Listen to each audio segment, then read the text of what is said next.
Students, next lecture में हम discuss करते हैं units of equilibrium constant. Equilibrium constant के यूनिट्स। अब इक्विलिब्रियम कांस्टेंट एक कंसंट्रेशन का कांस्टेंट है जिसे केसी बोलते हैं, और एक पार्शियल प्रेशर का इक्विलिब्रियम कांस्टेंट है। तो सबसे पहले स्टूडेंट, इसका शॉर्टकट फार्मूला क्या है केसी के यूनिट फाइंड करने का? मोल पर डेसीमीटर क्यूब की पावर डेल्टा एन। अब डेल्टा एन क्या है कि जो आपके पास रिवर्सिबल रिएक्शन होगा उसमें प्रोडक्ट के मोल्स को माइनस कर दें रिएक्टेंट के मोल में से, तो ये डेल्टा एन की वैल्यू बन जाएगी। और इसी तरह अगर आप केपी फाइंड करना चाहते हैं, यानी कि किसी गैस फेज रिएक्शन के केपी के यूनिट्स फाइंड करना चाहते हैं, तो आप एटमॉस्फेयर की पावर डेल्टा एन फाइंड कर लें। डेल्टा एन उसी तरह प्रोडक्ट के मोल माइनस रिएक्टेंट के मोल। अगर स्टूडेंट डेल्टा एन की वैल्यू ज़ीरो आएगी तो फिर के पी और के सी के यूनिट्स नहीं होंगे, लेकिन अगर डेल्टा एन की वैल्यू ज़ीरो नहीं होगी तो फिर के पी और के सी के कोई ना कोई यूनिट्स होंगे। मिसाल के तौर पे हमारे सामने ये एक रिएक्शन लिखा हुआ है कि जिसमें क्या है कि एसिटिक एसिड एथेनॉल से रिएक्शन करके ये बना रहा है एस्टर और वाटर प्रोड्यूस कर रहा है। वो कहता है इस रिएक्शन में के सी के यूनिट्स क्या है। तो सिंपल स्टूडेंट, आप डेल्टा एन की वैल्यू फाइंड करें। प्रोडक्ट के मोल कितने हैं जी? 1 मोल एस्टर है, 1 मोल वाटर है, तो इसका मतलब है 2 मोल हो गए प्रोडक्ट, और 1 मोल अल्कोहल 1 मोल एसिड है, ये भी क्या है 2 मोल। तो 2 माइनस 2 क्या आ जाएगा? 0।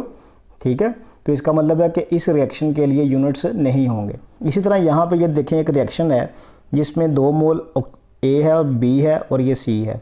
कहता है इसमें बताएं जी यूनिट्स क्या है के सी के। तो सिंपल स्टूडेंट, प्रोडक्ट के मोल यहाँ पे कितने हैं? 1, और रिएक्टेंट के मोल कितने हैं जी? 2 और 1 3, तो 1 माइनस 3 माइनस 2 आ जाएगा। तो यहाँ पे डेल्टा एन की वैल्यू क्या आ जाएगी? -3। ठीक है, -2 आ जाएगी। तो -2 मोल का क्या हो जाएगा? पर मोल स्क्वायर, और ये क्या हो जाएगा? +6। तो यहाँ पे आंसर फिर क्या बन रहा है स्टूडेंट? यहाँ पे आंसर बीटा बन रहा है। कर लेंगे। कोई भी रिएक्शन आए तो आप उसके केसी के और केपी के यूनिट्स फाइंड करने के लिए ये जो शॉर्टकट मैंने 2 फार्मूले लिखे हैं, आप इन फार्मूलों को यूज़ कीजिएगा। क्लियर होगा स्टूडेंट्स? अब नेक्स्ट है जी इक्विलिब्रियम कांस्टेंट एक्सप्रेशन। सबसे पहला रिएक्शन है एस्टेरिफिकेशन।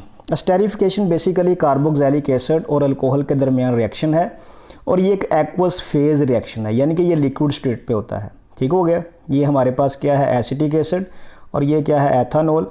ये आपस में एसिड की प्रेजेंस पे, जो कि कैटालिस्ट के तौर पे एक्ट कर रहा है, बनाते हैं एस्टर और वाटर। यहाँ पे अल्कोहल से एच आइन आएगा और एसिड से ओ एच आइन, तो ये वाटर बन गया, और बाकी क्या चीज़ बन जाएगी? एस्टर। ठीक हो गया स्टूडेंट? अब हमारे पास सपोज करते हैं कि इनिशियल जो बीकर के अंदर अमाउंट थी एसिटिक एसिड की वो ए मोल से, और अल्कोहल के बी मोल। अभी रिएक्शन नहीं हुआ, यानी कि टाइम 0 सेकंड है। जैसे ही रिएक्शन होगा तो एसिड की कंसंट्रेशन और अल्कोहल की कंसंट्रेशन डिक्रीज़ होगी। कितनी डिक्रीज़ होगी? यहाँ पे देखें 1 मोल है, ये भी 1 मोल है, तो 1 की जगह पे आप x लिख दें, तो a माइनस एक्स डिक्रीज़ आया। यहाँ पर b माइनस एक्स, ये कितने मोल बन रहा है? x मोल, और ये भी कितने? x मोल। ठीक है, तो ये वाली कंसंट्रेशन कौन सी है? जब रिएक्शन इक्विलिब्रियम पे आएगा। अब अगर कंसंट्रेशन को वॉल्यूम पे डिवाइड कर देंगे तो ये एक्टिव मास बन जाएगा, जिसे मोलर कंसंट्रेशन कहते हैं। तो आप इस सारी वैल्यू को मोलर कंसंट्रेशन बनाने के लिए वॉल्यूम पे डिवाइड कर दें। ठीक है, अब इस रिएक्शन का केसी एक्सप्रेशन लिखें। केसी बराबर किसके आ गया? एस्टर की कंसंट्रेशन, वाटर की कंसंट्रेशन, इसी तरह नीचे एसिड की कंसंट्रेशन और अल्कोहल की कंसंट्रेशन। इन सब की ये वैल्यूज़ गिवन है, ये वैल्यूज़ पुट करें x/v, ये क्या आ जाएगा? a minus x over v, और ये b minus x over v. ये v से कैंसिल हो गया, और क्या बच गया? x square over a minus x b minus x. Clear होगा स्टूडेंट? अब चूंकि ये एक्वस फेस रिएक्शन है, इस रिएक्शन के QC के ऊपर ना तो प्रेशर इफेक्ट करता है ना ही वॉल्यूम इफेक्ट करता है। इसके QC के ऊपर, QC क्या थी? Position of equilibrium. ठीक है, इसके QC के ऊपर सिर्फ जो है वो कंसंट्रेशन ही इफेक्ट करती है, जबकि KC जो है ये इक्विलिब्रियम कांस्टेंट है और ये सिर्फ टेम्परेचर पर डिपेंड करता है। बात की समझ लग गई? इसी तरह स्टूडेंट्स, नेक्स्ट रिएक्शन है डिसोसिएशन ऑफ PCl5। ये भी एक गैस फेज रिएक्शन है, और ये होमोजीनियस इक्विलिब्रियम इसमें इस्टेब्लिश हुआ है। PCl5 जो है फास्फोरस पेंटाक्लोराइड, ये डिसोसिएट होकर PCl3 और Cl2 प्रोड्यूस करता है। सपोज करते हैं कि हमारे पास इनिशियल कंसंट्रेशन है PCl5 की A मोल्स, और इनकी क्या है? 0 जब रिएक्शन नहीं हुआ। रिएक्शन हुआ तो ये कितने मोल यूज़ हो रहा है? 1 मोल। तो हम क्या करेंगे? A में से x को माइनस कर देंगे। ये कितना बन रहा है? 1 मोल। x मोल इसके बन गए, इसके भी x मोल। अब ये कंसंट्रेशन को मोलर कंसंट्रेशन या एक्टिव मास में कन्वर्ट करने के लिए वॉल्यूम पर डिवाइड कर दें। ठीक हो गया।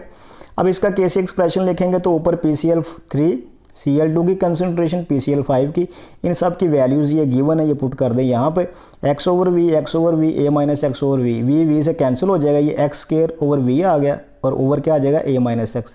ये ऊपर जो डिनोमिनेटर में नीचे आके मल्टीप्लाई हो जाएगा तो ये क्या बन जाएगा x² a माइनस xv।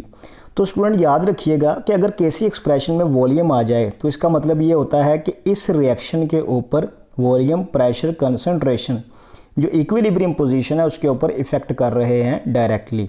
ये कैसे इफेक्ट करता है वॉल्यूम, प्रेशर, कंसंट्रेशन, ये हम आगे नेक्स्ट लेक्चर में ली शैटलियर प्रिंसिपल में डिस्कस करेंगे। क्लियर होगा स्टूडेंट्स।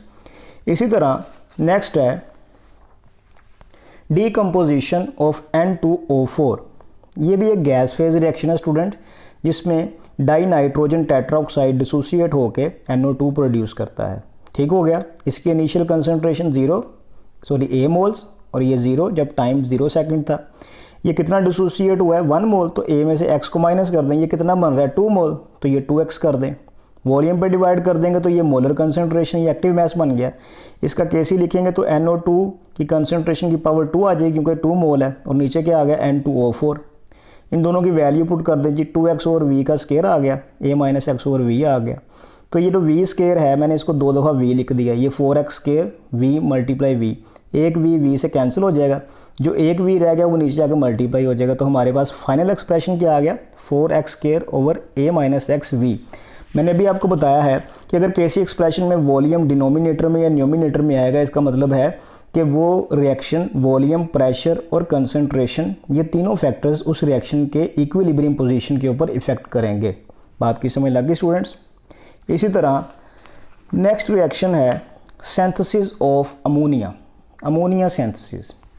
यहाँ पर देखें जी, नाइट्रोजन 3 मोल हाइड्रोजन से रिएक्शन करके 2 मोल अमोनिया प्रोड्यूस कर रहा है। इनिशियल कंसंट्रेशन a मोल है, ये b मोल है, ये 0 है जब रिएक्शन नहीं हुआ, t 0 सेकंड है। अब यहाँ पे थोड़ा गौर से देखें, फाइनल कंसंट्रेशन ये कितने मोल डिसोसिएट हो रहा है 1 मोल, तो a माइनस x हो गया। ये कितने मोल यूज़ हो रहा है 3 मोल, तो b माइनस 3x हो रहा है। कितने मोल बना है 2 मोल, तो ये 2x हो गया। इस सब को वॉल्यूम पे डिवाइड कर देंगे, ये एक्टिव मैस बन जाएगा। ठीक हो गया। अब इसका Kc एक्सप्रेशन लिखें, अमोनिया की कंसंट्रेशन का स्केयर हो जाएगा क्योंकि यहाँ पे 2 मोल है, नाइट्रोजन की कंसंट्रेशन, ये हाइड्रोजन की कंसंट्रेशन की पावर 3 हो जाएगी।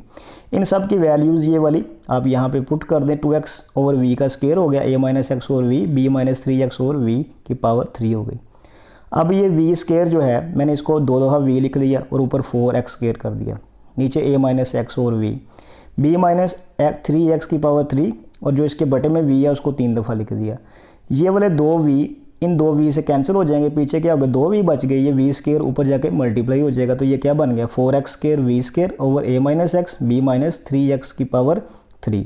इस रिएक्शन में भी क्या है स्टूडेंट, वॉल्यूम, प्रेशर, कंसंट्रेशन जो है वो इक्विलिब्रियम पोजीशन के ऊपर डायरेक्टली इफेक्ट कर रहे हैं। याद रहेगा स्टूडेंट कि अगर गैस फेज रिएक्शन होगा तो ऐसे रिएक्शन में प्रेशर, वॉल्यूम, कंसंट्रेशन जो है ये इक्विलिब्रियम पोजीशन के ऊपर इफेक्ट कर सकते हैं, लेकिन जो इक्विलिब्रियम कांस्टेंट होता है उसको सिर्फ टेम्परेचर चेंज कर सकता है, इसके अलावा कोई और फैक्टर चेंज नहीं कर सकता। उम्मीद है कि आज के लेक्चर की स्टूडेंट आपको समझ आई होगी, इसकी प्रैक्टिस कीजिएगा। खुदा हाफिज़।